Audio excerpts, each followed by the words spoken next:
Joint Metro North Long Island Committee Rail meeting today, Monday, the 27th, January 2025. My name is Blanca Lopez. I'm the co-chair of this committee. Metro North has the lead this month. Mr. Booter, do we have any speakers for today? Good morning. This morning we have 7 members of the public registered to speak. As a reminder, we ask all public speakers to adhere to MTA's rules of conduct and decorum. Please refrain from addressing other members of the public, and please direct all comments through the chair. I would like to remind our speakers, in the interest of time and fairness, to all speakers, we limit everyone to 2 minutes. Please be aware that there will be a warning beep to remind you when you have 30 seconds to conclude your remarks. Our first speaker will be Christopher Greif, followed by Ian Matthews. Good morning, everyone. Happy New Year to all, and Happy Chinese New Year. Go ahead, Fa Choi. My name is Christopher D. Greif. As an advocate for disability and also a ADA Accessibility Transportation president of a committee that I've been creating on my Facebook page, we want to thank our MTA police because we have seen officers on the platforms, yes, at Penn Station, Atlantic Terminal, even catching people who are fare invading on our subway stations. We thank them. But, you know, it's not fair for you guys also because we do need help with our city and state with the Department of Health and Mental Hygiene. We need to help to get the homelessness not to sleep on the floors, not sleeping on elevators, or using it as bathrooms. Today, we need to continue advocating for more that help assistance. We need to continuing also updating our accessibility areas, like the assistant buttons. The assistant buttons that uses if we need to get on the train or the bus, or in case of an emergency, we need an emergency assistance because MTA police or NYP can never be everywhere, but an assistance can help a lot of people with seniors and people with disabilities. We need to continue doing that and more outreaching to come out to let everyone know there is Long Island Care Services on Long Island Railroad Metro North, which they do an excellent job, but they can't, but we as advocates, we need to see more of those pamphlets. Digital screens we do see, but just remember, not all digital screens are on. Some of them do get damaged, but outside of the stations, they need to put out more. And I hope our safety division, we can work together to help encourage people to stay safe and behind the yellow or blue lines. Thank you, everyone. Thank you for your remarks. Our next speaker is Ian Matthews, followed by Jason Anthony. Right. Good morning. My name is Ian Matthews. I'm here to speak about my concerns with Metro North, which while I've been riding, I have had good service. I do feel that departure boards at Grand Central Terminal need to go back to posting tracks 30 minutes earlier because having them posted 20 minutes prior to departure isn't great because people are rushing to get on the platform and it's causing crowding in Grand Central Terminal, and I don't think it's acceptable.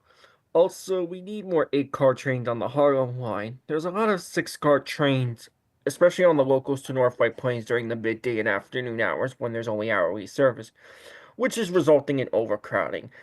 And with the Long Island Railroad, I do feel the trains need to be more spaced, like running 12-car trains on the Penn Station trains and not on the Grand Central Madison trains on weekends. I noticed there's a Grand Central Madison and Massapequa train running with 12 cars on weekends, which is completely empty, and it's completely useless. That's all I have to say. Thank you for your remarks. Our next speaker is Jason Anthony, followed by Alita Dupree. Good morning, everybody. Jason Anthony, the greatest of all the Transcend Guru. Debuting 2025 with, let's say, positive vibes, and we hope that we see great results. First things first, we need more NYPD, in other words, MTA police presence at the following locations. Let's say Grand Central Madison, Grand Central, Penn Station, Atlantic Terminal, Brooklyn. Let's not forget Jamaica, Mineola, Hicksville, Babylon, Fordham, Cotton Harmon, Poughkeepsie, North White Plains, in other words, let's not forget those of the west of Hudson because they serve our region too. Let's not forget modernize stations, adding elevators, ramps, more lighting, because 2024 was a great year for Long Island Railroad and Metro North. Let's do it too in 2025, because we have been seeing reports of increased homeless presence at all terminals, specifically Penn Station and at Grand Central. So I encourage everybody, especially those in the media, that instead of doing lip service, we want action this year, especially during the overnight hours, to ride the system with us. Please conclude your remarks. That's all I have to say. Thank you very much. Thank you for your remarks. Our next speaker is Alida Dupree, followed by Iris Kelly. Thank you. Good morning to the chair. Alida Dupree, for the record, she and her with Team Folds been talk about railroad today. I'm aware of the very cold weather. Hope it hasn't affected your ridership. I've ridden on the trains, and I've always remembered them having pretty good heat. So hope to be with you soon. And ridership is essential. I look forward to hearing about that. We're getting close to 90% or maybe even exceeding it. How do we get more people back on the trains? Well, it's happening, but we still have more work to do. And energy and fuel, electricity is absolutely essential. That I hope we can be a purchaser of renewable electricity in our own name and have our own trading and purchasing department to do so, and continue the work on the renewable fuel pilot for the Long Island Railroad, and hopefully transfer that into Metro North, and even take some of that knowledge over to the buses and into the subway for their work vehicles, so we can move away from straight petroleum diesel. And I really do feel that fare policy needs to be evaluated, as I've said before, to have a consistent 24-hour fare policy, so things aren't so cumbersome, especially for our newer users who may not understand the time-based fares. We don't want anybody having any issues. And so I bring you some Grand Central Terminal. This is what Jerry Rafferty's right down the line looked like when I first saw it in the fall of 1980. One can never have enough Grand Central Terminal, which I both take very seriously and enjoy. And I hope to see you soon. Thank you. Thank you for your remarks. Our next speaker will be Iris Kelly, followed by Ron Mitchell. Okay, question of all, how many of you take the railroad around here? Second of all, the connection's great going up to Long Island, but coming home is pure hell. New Year's Eve, I'm going to go off Jamaica to switch to go back to Brooklyn. Go up and over track 2 to track 12, and you're pulling away on me. That's not nice. Before the 2023, it was always connection between Brooklyn and Manhattan, perfect. But once you change the lanes where we're supposed to change over at, you leave upon Brooklyn people. It's not nice leaving us another 20 minutes extra more to wait for the next train to come out. It shouldn't have to be happening. They always make everything else connect. You do it in Long Island, and you guys do it in Brooklyn too. It's not nice that this has been happening, and it's just a real disgrace because people miss appointments and other things that's happening there when you get to Atlantic Terminal. This shouldn't be happening at all. Thank you. Thank you for your remarks. Our next speaker is Ron Mitchell, but I've been advised he's not in the Zoom waiting room, so our final speaker will be Lisa Daglian.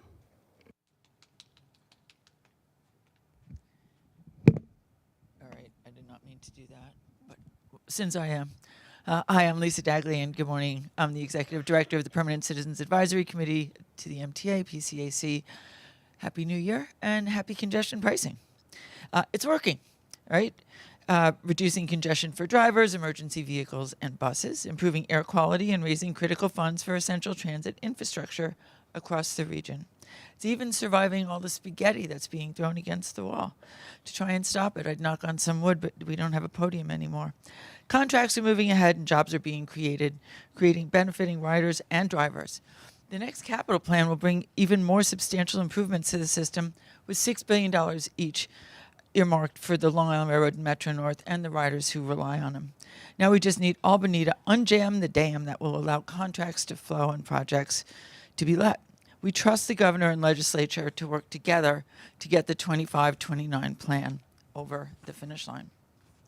We know that they know the economic benefits of the plan, but in case they don't, the partnership's new report, Economic Impacts of the MTA's 25-29 Capital Plan, spells it out clearly. The entire state, including Long Island and the Hudson Valley, will reap substantial direct and indirect benefits. A more reliable system draws people to it and keeps them coming back. Both of your OTP improvements translated into ridership growth, and the winter weekend discounts are great draws on both sides of the river. We're looking forward to see more improvements for west of Hudson riders, too. We would like to see MTA way tours on the Long Island Railroad continue full strength throughout 2025. We really like those. The best improvements would be fare incentives to get more people riding more affordably, allowing seniors and disabled riders to use their discounts in the AM peak, a weekly city ticket with transfers to transit, a mid-kid expanded family fare for 12 to 17-year-olds, and fair fares on the railroads in the city at 200% of the FPL. We look forward to working with you for a continuing productive 25. Thank you. Thank you for your remarks. Madam Chair, that concludes our public comment. Thank you, Andy. You can find the key performance metrics reports in your book for your review. At this time, the approval of the meeting minutes for December, as well as the approval of the 2025 work plans, will have to be tabled since we do not have a quorum. So we will move forward with the agency president's reports. We need one more person. Yeah. It's a total number of voting members. So Kathy, please begin. Thank you. Thank you, Madam Chair. I will now give the Metro North President's Report. Happy New Year, everybody. Metro North's total December 2024 ridership of 5.9 million increased 3.3% from November, largely driven by strong discretionary weekend and holiday ridership, and was 9.5% higher than last December. Saturday, December 14th, set a new record for post-COVID Saturday ridership when we carried more than 159,000 riders. Holiday traffic was so strong that we had to first add capacity to several of our weekend trains, and then we actually slotted additional trains into the schedules to ensure that we could give everybody a comfortable ride. Riders were also treated to our introduction of the Holiday Lights train, a new tradition which brought cheer to people throughout the territory. Decked out with red and green lights, the train spread holiday cheer across the Hudson, Harlem, and New Haven lines, operating from the day after Thanksgiving through the first weekend of the new year. The response was overwhelmingly positive, with our efforts earning praise from news outlets and widespread enthusiasm across social media. We even had a hashtag MNR Holiday Train. It showcased photos and videos of the trains, creating excitement across the region. It was great. The initiative also featured holiday-themed safety messages at certain stations, which reinforced our commitment to safety and celebrating the joy of the season.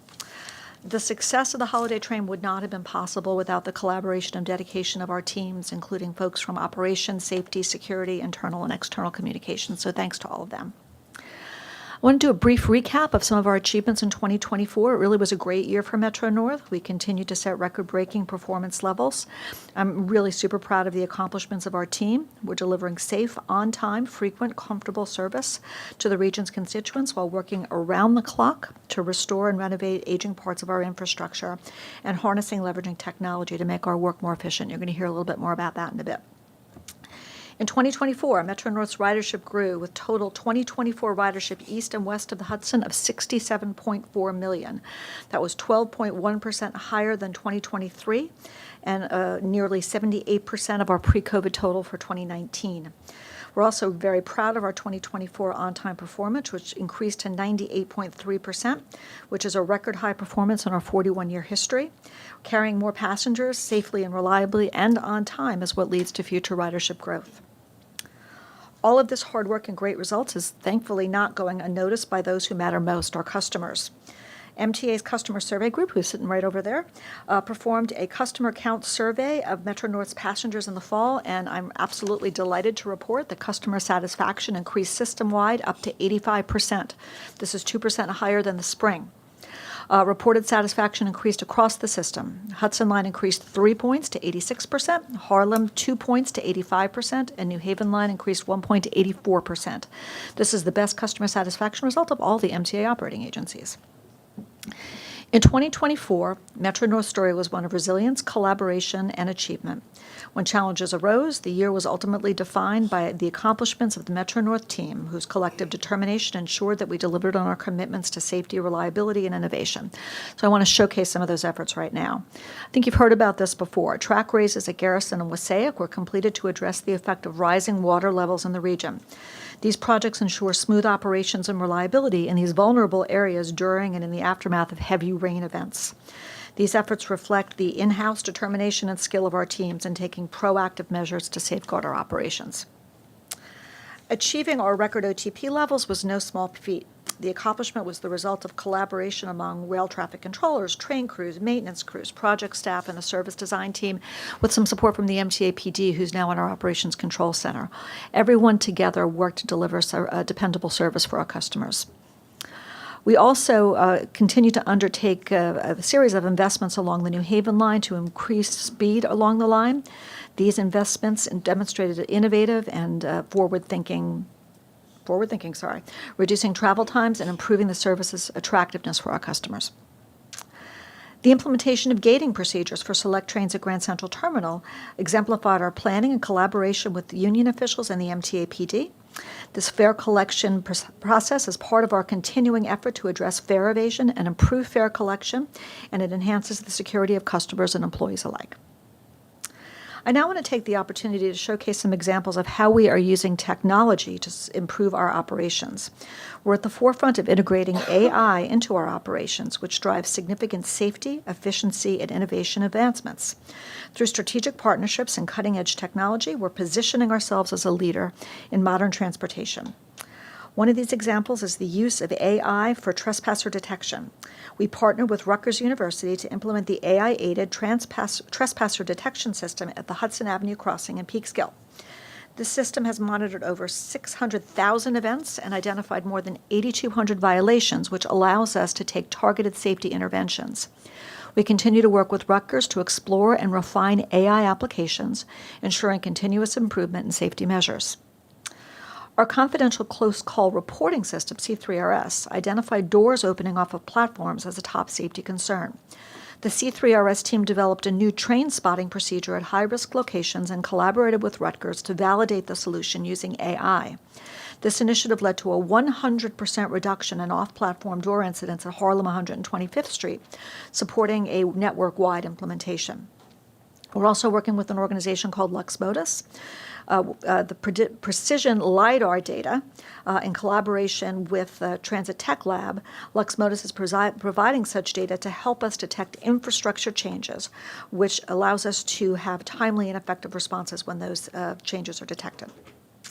We also conducted a 3-month pilot program using AI to detect changes in vegetation and infrastructure, which enhances our ability to respond proactively to potential operational issues. And finally, the laser train has collected 1.5 terabytes of data, which is used to train a neural network to enhance obstacle detection. It's not solely AI controlled, but the technology has significantly improved our safety and operational capabilities. In addition, we've completed several predictive maintenance pilots and leveraged the lessons learned to create an RFP for predictive maintenance, aiming to optimize our maintenance processes. We're dedicated to using these new technologies to creating a better railroad. As Lisa Daglian mentioned, both Metro North and Long Island Railroad monthly ticket holders can enjoy unlimited travel anywhere on either railroad at no additional cost, regardless of their home stations. In addition, monthly ticket holders can bring up to 2 additional passengers for just $1 a person per way, which is an excellent way to share the convenience and affordability of rail travel with friends and family. The initiative aligns with the implementation of congestion pricing a couple weeks back, further highlighting rail as the most efficient and cost-effective way to travel in and out of the city. To take advantage of this program, customers must carry a valid monthly ticket. Additional passengers can purchase a $1 family fare ticket through train time or directly from the conductor without any extra fees. Our west of Hudson customers with monthly tickets can display those tickets on east of Hudson trains to take advantage of the program. On Tuesday, December 17th, I had the honor of attending the ribbon-cutting ceremony at the new Haverstraw Ferry Terminal alongside Martin Ginsberg of Ginsberg Development Companies, Rockland County Executive Ed Day, Haverstraw Mayor Mike Kohut, and Anthony Ferrara, the Director of Facilities for New York Waterway. This terminal represents a significant enhancement to our regional transportation network. The terminal was funded by Ginsberg Development Companies, and it's a transformative addition to the Haverstraw Waterfront Promenade Park. The 748 square foot heated shelter provides commuters with a comfortable waiting space during inclement weather, complete with benches, electrical outlets, and a ticket booth for ferry passengers. Its coastal-inspired open-air design reflects the community's character. In 2024, the ferry averaged 293 daily trips, including weekday and seasonal weekend service. I want to extend my gratitude to everyone involved. Together, we're building a stronger, more attractive, and more accessible transportation network that serves and connects our communities west of Hudson. Safety is the cornerstone of our operations, and I'm delighted to share some great news about federal funding which was awarded to improve rail safety in our region as part of the Federal Rail Crossing Elimination Grant Program. New York State DOT was awarded $2.6 million to plan a grade separation project at Roaring Brook Road grade crossing on the Harlem Line in Chappaqua, adjacent to the Sawmill River Parkway. Another $2.4 million was awarded to Connecticut DOT for a grade crossing engagement planning and consolidation program addressing 4 crossings on the Danbury branch in Norwalk and Danbury: Triangle Street, Taylor Street, Commerce Street, and Divine Brothers Private Crossing. The work supported by these grants moves us closer to enhancing safety for motorists, rail passengers, and employees, and the communities that we serve. I want to thank Senators Schumer and Gillibrand, the New York State Department of Transportation, the Connecticut Department of Transportation, and the many state and local officials and other stakeholders who were involved for their efforts in securing this critical funding. More on funding. I'm pleased to announce that Metro-North has been awarded a $675,000 grant from the New York State Office of Parks, Recreation, and Historic Preservation, OPRHP, for the Grand Central Terminal Terrazzo Improvements Project. GCT is not just a transportation hub, it is considered the crown jewel of our entire network and of New York City. As caretakers of this world-famous structure, we're dedicated to preserving its beauty and its functionality for future generations. The Terrazzo Improvement Project will focus on restoring and enhancing our GCT terrazzo flooring, maintaining its historic integrity, while ensuring the terminal remains safe and welcoming for millions of commuters and visitors who also can't get enough of GCT. I would like to thank OPRHP for their partnership, and we look forward to collaborating with them to award a contract before the year is out. Together, we will ensure that Grand Central Terminal continues to inspire and serve as a treasured asset for future generations.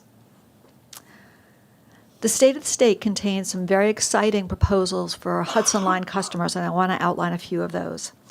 Governor Kathy Hochul announced a transformative proposal for the Hudson Valley Rail Corridor, which will enhance capacity, reduce delays, improve safety, and potentially cut travel time by up to 15 minutes each way for certain trips.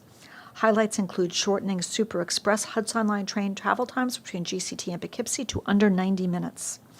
The proposal focuses on critical upgrades between New York City and Poughkeepsie, including track interlocking and signaling enhancements at Croton-Harmon to streamline operations and boost reliability, capacity improvements at Poughkeepsie Yard, signaling redesign near Yonkers, climate resilience investments in vulnerable high ridership areas of the Hudson Line, second track on the Amtrak connection at Spuyten-Duyvil, which would increase capacity and improve operational flexibility. All of these initiatives align with our mission to modernize rail service, improve connectivity, and support the region's economic growth. As part of the Metropolitan Transportation Authority's upcoming capital program, the proposal also includes evaluating some future projects. First, adding a third track to the Harlem Line, which would enhance capacity and efficiency, connecting Hudson Line service to Penn Station for a seamless one-seat commute to Manhattan's west side from the Hudson Line, and also plans for a transit analysis to explore enhanced connectivity for residents west of the Hudson River in Orange County. This concludes my remarks, and I'm happy to take any questions. Thank you very much. Any questions? Okay, yes, Mr. Grodnick. Thank you. Just one. First of all, congrats on the on-time performance numbers. That's great news. On the AI, Yes.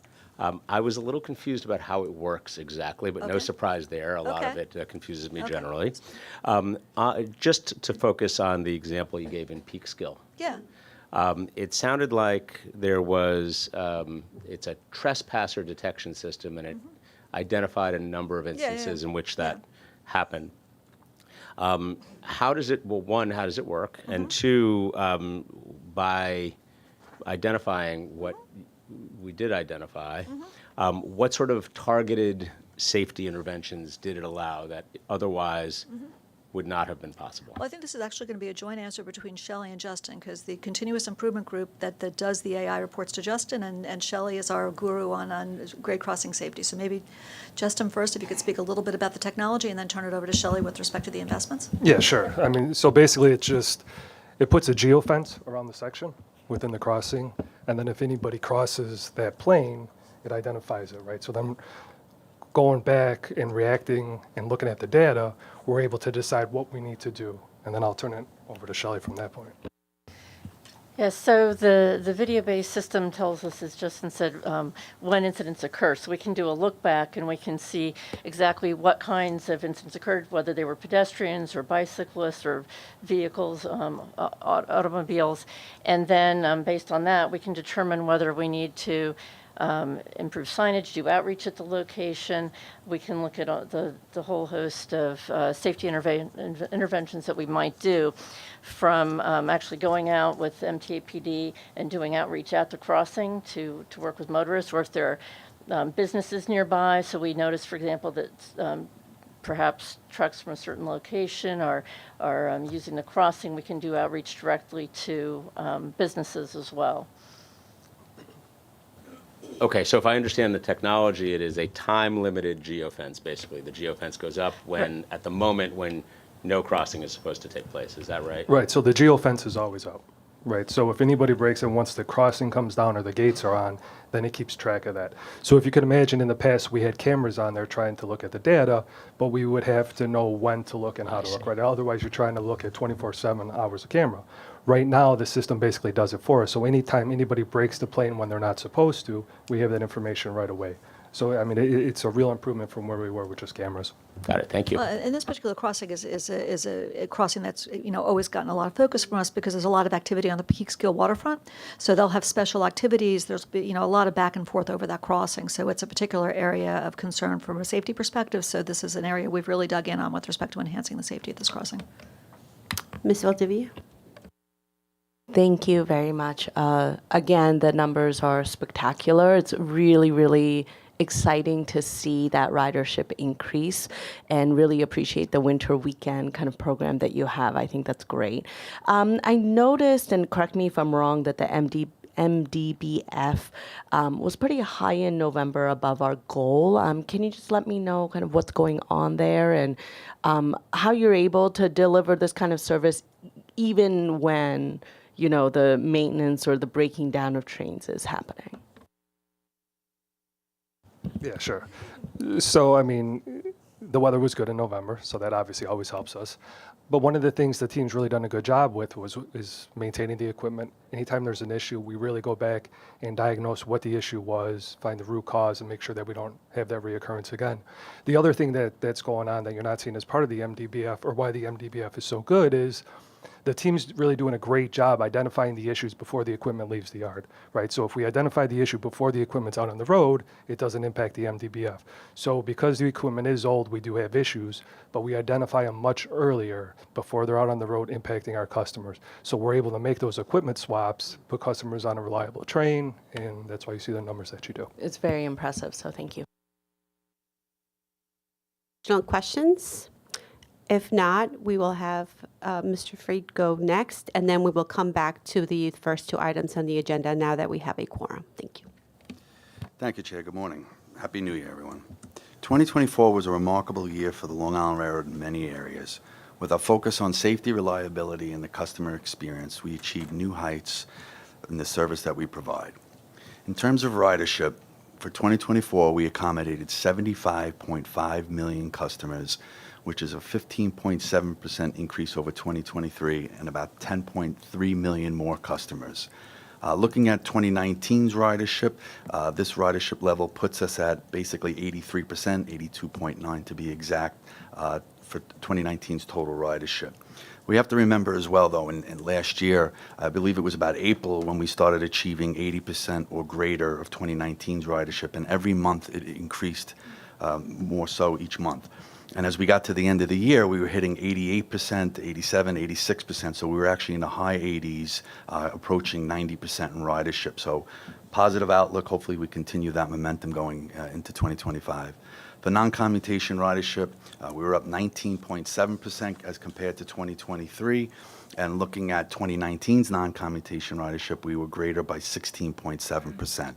Monthly ticket ridership was up 23.4% over 2023's monthly ticket ridership. So it's not just non-commutation ridership, it's people who are going to work every day using our service. And the average weekly ridership increased by 12.5% over last year, and that's Monday through Friday. That's not Tuesday through Thursday. For on-time performance, it was a record year. We achieved 95.65% total on-time performance for the year, which is our highest recorded history on-time performance outside of COVID. And also for the year last year, we achieved and surpassed our on-time performance goal for every month of the year last year. That's the first time we have done that. And this is why we're providing more service than we ever have before. We operated 316,280 trains last year. That's over 13,000 more trains than last year.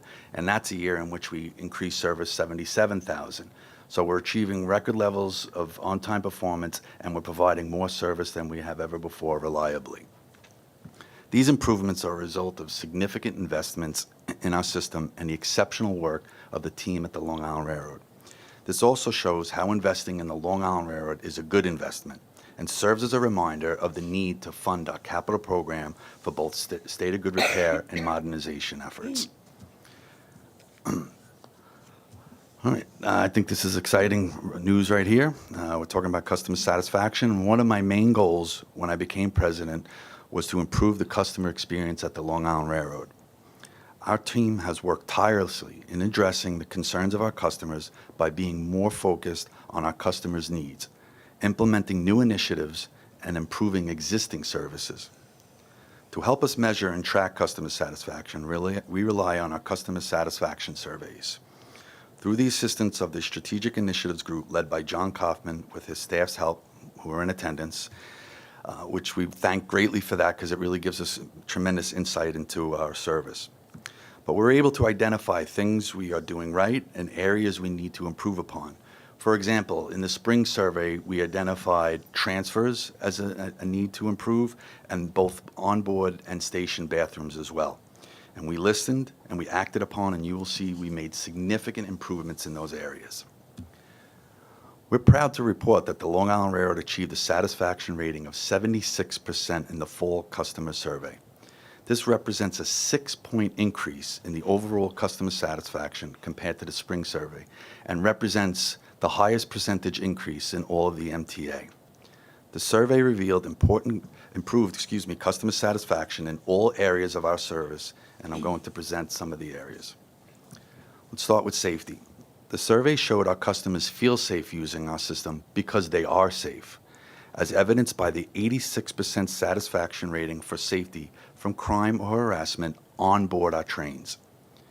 We achieved high marks through various initiatives such as working closely with the MTA PD to enhance our station and onboard train patrol programs.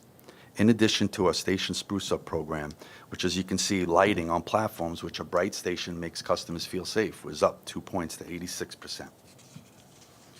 For reliability, we are operating at record levels of service and on-time performance, as I mentioned previously. Our customers are seeing and feeling it, as demonstrated by the 82% satisfaction with service reliability. This was achieved by increasing service by 40%, maintaining our infrastructure, making strategic and methodical schedule adjustments to optimize performance. Now, one of the things I found interesting on this is the 5-day-a-week travelers. So, people who traveled 1 day a week, there was exceptionally high satisfaction survey. But as people traveled more, 5 days a week, and this is people generally going to work, their satisfaction had the greatest percentage of increase. You can see 8 points to 68%. So that's people who use our service at least 5 days a week. Exceptional. So the more they use us, the more they like us. Ultimately, we aim to provide a superior customer experience, and these improvements, in addition to other initiatives, allowed us to enhance customer satisfaction with our service. Now, if you look, we mentioned increased ridership, 75.5 million customers, right? If you look at this and you see seat availability, so ridership is increasing, yet satisfaction with seat availability is improving as well, up 2 points to 72%. Quite remarkable. This is because we constantly review ridership data and look at ridership trends to make necessary adjustments. Our attention to onboard bathrooms is helping to improve customer satisfaction as well by focusing on repositioning employees, modifying tasks, and installing QR codes for feedback. And of course, our conductors, who do a remarkable job every day and get exemplary satisfaction results, looking here at 91%. So great job by our onboard conductors. We have also made great strides in satisfaction with our stations. We mentioned earlier how safety at stations has improved, but there is also improvement in other areas. Now, you hear a lot about transfers in Jamaica now, especially with the introduction of Grand Central Madison. It enhanced the need to transfer for some, as we serve 5 western terminals and 11 branches as well. So then there's a necessity to have to transfer. But as you can see, we made significant improvements in satisfaction for customers who have to transfer. If you look at customers who always have to transfer, satisfaction is up 10 points. And in Jamaica, where the majority of people have to transfer, it's up 8 points to 63%. And that's because we looked at our schedules, we enhanced our schedules, and we actually reduced the amount of times, instances that people have to transfer. So very proud of that. Implementing schedules, enhancements, improvements in customer flow, and focus on Jamaica on-time performance were main drivers in achieving this improvement. If you look at this, one thing in particular, as we talked about transfers, you look at Atlantic Terminal, Midori, yes. Up 12 points in customer satisfaction. So really exceptional. On our major terminals, we're seeing increased customer satisfaction at all these locations. Really remarkable and great job. These are extremely positive results, but we know our work is not complete, and we will continue our efforts to deliver the best traveling experience possible for our customers. These results could not have been achieved without the incredible team at the Long Island Railroad, for which I am immeasurably grateful for. And I want to thank each and every one of them for the miracle that they perform each and every day. I would also like to thank our customers for using our service, identifying areas we need to focus on, and recognizing our improvements. Thank you. I got more. This month, we also received some great news to improve safety for the Long Island Railroad in the community of Ronkonkoma. New York State DOT was awarded a FRA grant for the necessary planning, preliminary engineering, and environmental review to eliminate the Ocean Avenue and Pond Road grade crossings in Ronkonkoma. We fully support eliminating grade crossings, as we've done so with the third track project. We eliminated 8 grade crossings. The elimination of grade crossings improves traffic flow and overall quality of life at these locations. The Long Island Railroad looks forward to collaborating with New York State DOT to progress this effort. And a big thank you to Senators Schumer, Gillibrand, and Congressman Garbarino for helping us bring this funding home to Long Island. To ensure safety remains a core focus at the Long Island Railroad, we hosted our inaugural Long Island Railroad Safety Excellence Awards on January 9th to recognize employees whose proactive and sustained efforts to improve safety for our workforce and riders was deemed outstanding. Congratulations and job well done to awardees Steve Procopio of Maintenance of Equipment, Steve Tranchef of Engineering, Chris Smith of Transportation, and the team consisting of Jen Uline, Nicole Jones, Nadia Pinheiro, Rosina Morales, and Christine Cardillo of Stations Department. In addition, the Stations Department was honored with the separate and first ever President's Safety Excellence Award, which recognizes an operating department that has demonstrated continuous improvement in overall safety, performance, and innovation. Congratulations and thank you to the winners for helping keeping us safe practices at the core of everything we do. And I'd like to thank Lori and her team for putting this together. It really was a great ceremony. Great job. Thank you. And Finally, I'd like to thank the employees for this recent response to the weather that took place over the last 2 weeks, quite frankly, the extreme cold the week before and the snow event that took place on Monday. I think we get fixated a lot on snow accumulations. This storm presented many challenges. It rained at first, then there was sleet, then there was snow, and there was extreme freezing temperatures for a sustained period of time. Our employees responded remarkably. We were able to provide full service at really reliable rates as well, so thank you. And now that concludes my report, and if there are any questions, if there are any. Thank you, Rob. Any questions? Ms. Valdivia.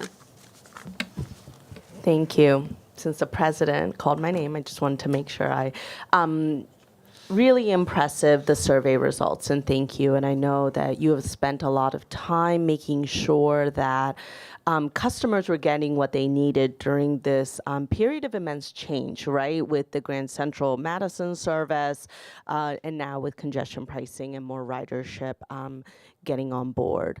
So when it comes to the customer service, if we could go back to the page with the terminal and the satisfaction, yes, definitely incremental improvements, and I appreciate that. But if I remember correctly, Atlantic Terminal did have one of the lowest satisfaction surveys. So let's say if like money were no object, and I'm not saying that's our world right now. I know that that's a big constraint of ours. But if money were no object, what would be things that you would do to kind of overall increase that satisfaction numbers at Atlantic Terminal? Is this a structural issue, or are there more things that you would do if somehow we were able to get you a lot of money?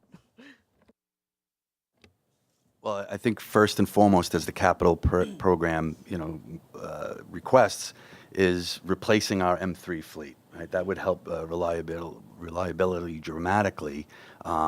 Being able to introduce new rolling stock, which again our capital program does incorporate, and it actually also does incorporate money to make improvements in Atlantic Terminal itself for water mitigation and just general improvements down in the terminal as well. So I think we'd start there. I think we identified the greater needs, the more reasonable needs for Atlantic Terminal and the service down there. I appreciate that, and your continued focus on these other terminals, Jamaica and Atlantic, has been really well taken, and appreciate it. Mr. Brinkman? Yes, Rob, first I want to congratulate you on the impressive performance statistics. That's great, and the survey's trending upwards, which is also great. One quick question. What is the current policy on waiting rooms during the extremely cold weather? Has it changed, or do we have extended hours during the cold weather? Well, I think if you've seen over the last 2 weeks, we've been keeping open 24/7. And that does put constraints on our resources, the MTA PD can tell you, because it leaves us vulnerable to vandalism in the waiting rooms, as we've seen with, I think it was Laurelton, if I'm not mistaken. We had pretty extreme vandalism in there, the bathrooms in particular. So we work with the MTA PD in extending hours, but as we've seen, when the temperatures are in the mid-20s, let's say, don't quote me on that, but in the mid-20s, we leave the waiting rooms open for customers for warmth and shelter. Okay, no, that's great, and I'm not a regular rider anymore, just an occasional rider. So I was basing that question on, in the past, you would you'd send out an email alert or have it on train time that because of extreme weather, we're leaving the waiting rooms open, and I hadn't seen that this year. So that's the only reason I asked. Thank you, though. I appreciate it. Thank you, Chair. We'll take a look at that and see the communication. Thank you. Thank you. Mr. Gradnick? Thank you. Just one question for you about the additional trains from 2023 to 2024. There were 13,000 additional trains. Can you give us a sense as to where you saw the biggest impact as a result of those additional trains, and also what we might expect in 2025 in terms of additional trains, if any? Well, for the most part, that increase was due to the fact that we operated Grand Central Madison for all 12 months. Last year, we only operated it from basically March until the end of the year. So that was the bulk of the increase in service right there. So, we constantly look at ridership and look at our availability of rolling stock, and where we can, we try to enhance service. One particular area is the customer satisfaction noted was the Oyster Bay branch in terms of off-peak service frequency. So it is something we look at because, again, the help that the customer satisfaction survey gives us insight to, we look at it, we review it, and see what's possible both from a crew and equipment perspective. Okay, so then it's fair to assume that we would not see in 2025 that same level of increase like what you saw starting up the Grand Central Madison service, correct? Yes, but we are providing record levels of service, and it does meet our customers' needs. It's extremely reliable, even off-peak service frequency. So looking at ridership trends, it's definitely adequate in some cases, probably more than we, need a little bit, but it's always available to customers because we are seeing increased in ridership, so we're available to accommodate those additional riders. Okay, thank you. Yes, Mr. Brigman. Yes, just to follow up on that, and Dan, the Ronkonkoma branch, now you get a train almost every half an hour.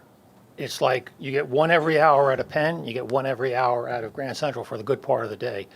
And that is a major improvement. And like when I ride the Grand, I don't even have to look at the schedule anymore. I know there's going to be a train every half hour, pretty much. So that's a big one for me out on Long Island. Thank you, Rob. We will go back to the first, the meeting minutes and the approval of the 2025 work plan. With respect to the meeting minutes, it's from the December 16th, 2024 meeting. All of you have had an opportunity to review them. Mr. Herbst, do you have a comment? I make a motion to adopt the minutes. So moved. Second? Majority. All in favor? Hoping that there weren't any edits or omissions. Okay, we'll move forward. Moving on to the approval of the work plans. Kathy, Rob, are there any changes to your respective work plans?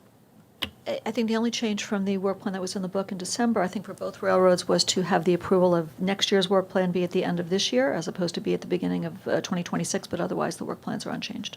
Great. Thank you. Can I have a motion to approve work plans? Mr. Herbst, second. Mr. Chu, all in favor? So moved. Okay, we will go now to the operations report. Justin, can we have the Metro North operations report, please? Yes, thank you, Madam Chair. Good morning. The operations report begins on page 10. Our service delivered rate for December was 99.9%. Our system-wide OTP for December was 98.3, and year-to-date OTP was also 98.3. There were 4 major incidents that negatively impacted December's OTP.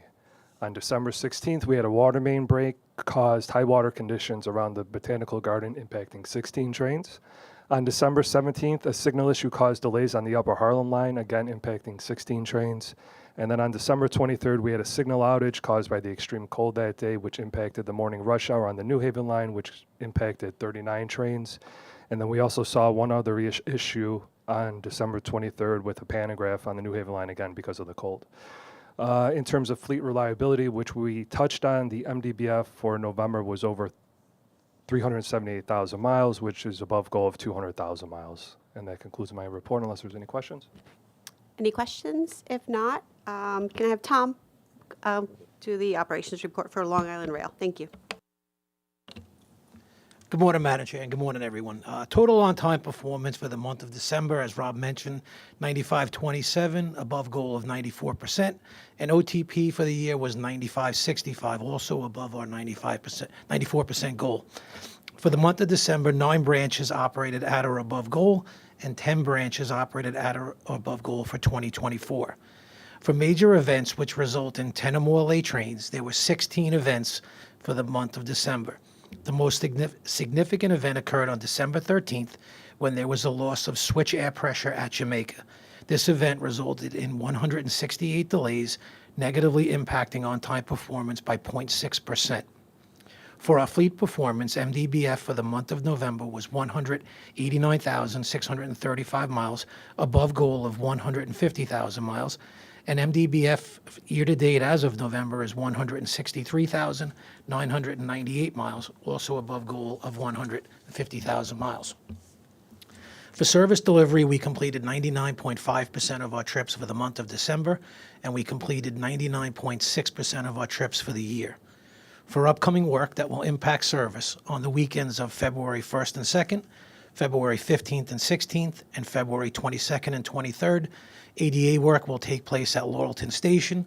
Buses will replace trains at Locust Manor, Laurelton, and Rosedale for approximately 48 hours. And then on weekdays, beginning February 24th, track maintenance and various piggybacking activities will take place between Ronkonkoma and Greenport. Buses will replace trains daily between Ronkonkoma and Greenport from 7 a.m. until 5 p.m. Please check the website and train time app for updated schedules. That concludes my report. I'll be happy to answer any questions you may have. Any questions for Tom? If not, thank you very much. We move forward on to safety reports. Shelley, can we have Metro North's report? Certainly. Thank you, Madam Chair. So good morning, all. Metro North Safety Report can be found on page 16 of the Performance Metrics book.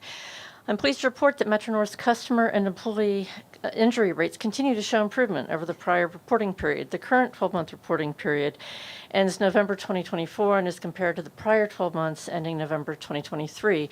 For that period, the reportable customer injury rate decreased from 1.99 to 1.38 per million customers, and the reportable employee lost time injury rate decreased from 1.99 to 1.65 per 200,000 working hours. And I also have an early report on the year-end data comparing the full calendar year 2024 to 2023. And again, I'm pleased to report that the rates continue to improve, with the customer injury rate decreasing 31.5% for the year from 2.00 to 1.37, and the reportable employee lost time injury rate decreasing 17% from 1.94 to 1.61. I said just a few words earlier about one of our customer safety programs, which is customer and community outreach through Metro North Railroad's TRACS Community Education Outreach Program. For the year, for the calendar year, the program totaled 71,000 in-person contacts, and rail safety outreach was conducted at 101 stations and 15 grade crossings on the Harlem, Hudson, New Haven, and west of Hudson lines. Website and social media contacts for the program exceeded 500,000, and we're continuing outreach efforts in 2025. So that concludes my remarks. I'd be happy to answer any questions. Thank you. Thank you, Shelley. We move on to Lori's report. Good morning, and our performance can be found on page 30 of the book, and I am also pleased to report that we're seeing positive trending in both our reportable customer injury rate as well as our employee lost time injury rate. For the 12-month rolling period, we went from 2.59 to 1.77 per 1 million customers, and on the employee reportable front, we went from 4.55 to 3.95 per 200,000 working hours. And as discussed earlier, we were very pleased to conduct the President's Excellent Safety Awards, and I do want to thank the folks within my department as well as the operating departments, and especially the employees who took the time to nominate their fellow employees for this recognition. So looking forward to next year's event. Thank you. Happy to answer any questions. Thank you, Lori. MTA Police Report. Chief Taffy, do you have a report to share? Good morning, MTA committee members. I'm here to present the December 2024 Crime and Policing Report for Long Island and Metro North Railroads. Reports of major crime on the rail system remain low, with about 20 incidents reported in December 2024, representing a 21% decrease compared to the same period last year. Just to note that 1/3 of them are actually crimes against police officers, so the number against commuters is much lower than that. No district reported more than 5 crimes. Regarding fare evasion, the MTA Police Department continues to support the train conductors in fare enforcement by increasing train patrols and positioning officers at key stations. This allows us to intercept trains where fare evasion is a concern. In 2024, we conducted just over 50,000 train patrols and 170,000 station inspections, and tripled the number of responses to fare disputes. Major crimes against commuters in 2024 fell 10% from 2023, and this reduction is in actual numbers, despite the increase in actual ridership. So the rates actually went down as well. Sorry. Major crimes against MTA employees also fell 12%. We remain committed to working with our MTA partners to safeguard the systems and ensure smooth operations for all passengers. And this concludes the December 2024 Crime and Policing Report. Thank you. Thank you. Any questions for Chief? Yes, Mr. Chu. Thank you, Chief. Chief, in September of 2024, you can see by the numbers, there was a big effort for fare evasion summonses, and then it dips, and I was just, my question is, what's the intention of, for contrast, what happened in those months of September versus subsequent months? And is there an intention to, what do you expect going forward? Is there just less, was that a big, so-called sting, concerted effort, and then that dipped, or did you flush it out? I'm just kind of looking to see what the discrepancy is and what we might expect, over for the rest of the year. I think that coincided. So our summons enforcement, our arrest enforcement has been growing year over year for the last several years, back to numbers that you didn't see prior to COVID. And for September, it sort of coincided with the push on both railroads to enforce the collection of tickets more. And obviously, when that went into effect, there was an increase in calls. So it was a significant, about 300% increase in calls. I remember that month. So we responded more, and more summons and more arrests were made. I think as people got the idea that they have to pay their fare now, they pay their fare, less calls come to us, less issues with summons enforcement. So I think that's where it is. We still have a very low tolerance when it comes to our policy when it comes to fare evasion. If we have to show up, the person is probably getting a summons, if not getting arrested, unless there's a significant exception to the rule. That's really it. They'll still remain elevated, and the summonses generally do, until ridership, the number of people that pay their fare goes up. Yes, Mr. Brigham. I think a lot of that, too, has to go with the ad campaign. I've gotten some negative feedback on that because it looks a little heavy-handed, but the message is going through.